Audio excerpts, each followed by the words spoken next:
আগেরকার দিনে নানি দাদিরা বলতো না যে গাঙ্গে গাঙ্গে দেখা হয়, বনে বনে দেখা হয় না, কথাটা কিন্তু একদম সত্যি। যেমন আমার বোনেদেরকে এখন খুব সহজে পাওয়া যায় না, সবাই সবার সংসার নিয়ে ব্যস্ত থাকে।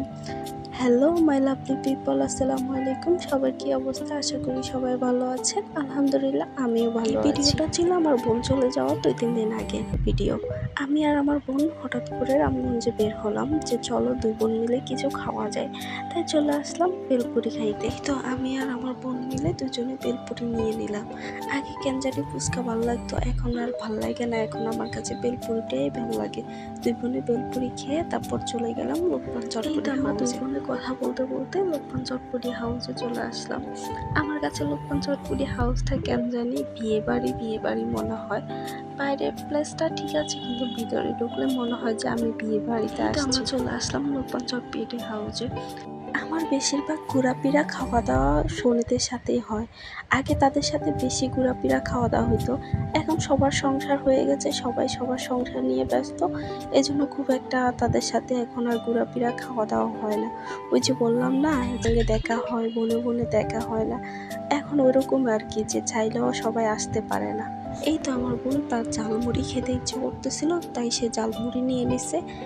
আমি আবার বলছি যে আমি হচ্ছে যাই, সাথে হোরবাড়ি ছিল, আমি ওইখানে হচ্ছে পোড়া রুটি আর দুধ চা খাবো। তো ওই তো দুজন মিলে এখান থেকে ঝালমুড়ি খেতেছি। আমার কাছে ঝালমুড়িটা খুব একটা ভালো লাগে নাই, তারা লবণ একটু বেশি দিয়ে ফেলছে। তারপর এই তো আমরা হচ্ছে খাওয়া শেষ করে হোরবাড়িতে চলে আসলাম। লোকমান চটপটি হাউস আর হোরবাড়িটা দোনোটা একই জায়গায় হওয়াতে দোনোটাই যাওয়া যায়। আমার কাছে হোরবাড়িটা আগে ভালো লাগছে, আগের খোলামেলা প্লেসটা আমার কাছে বেশি ভালো লাগছে। এখন কেন জানি আমার কাছে বেশি হিবিজিবি লাগতেছে। এই তো আমরা চলে আসলাম, তারপর হচ্ছে আমি এখানকার কিছু ভিডিও করে নিলাম, তারপরে এখানকার একটা মিরর ভিডিও আমি করে নিলাম। আমার কাছে এখানকার চাটা অনেক ভালো লাগে, আমি প্রায় টাইমে এখানে এসে চাটা খাই। এদের হচ্ছে পোড়া রুটি আর হচ্ছে মালাই চাটা আমার কাছে বেশ ভালো লাগে। কিন্তু দুর্ভাগ্য ছিল আমি পোড়া রুটি আর চাটা পাই নাই, তাদের এখানে পোড়া রুটি আর চাটা তখন ছিল না, তাই আর অন্য কিছু খাওয়া হয় না। এই তো দুপুর মিলে জাম কিনে খেতে খেতে বাসায় চলে আসতেছি। আমাদের বাসা থেকে হেঁটে হেঁটে রামগঞ্জ যেতে 5 মিনিট সময় লাগে, তাই দুই বোন মিলে কথা বলতে বলতে জাম খেতে খেতে হেঁটে হেঁটে বাসায় চলে আসতেছি।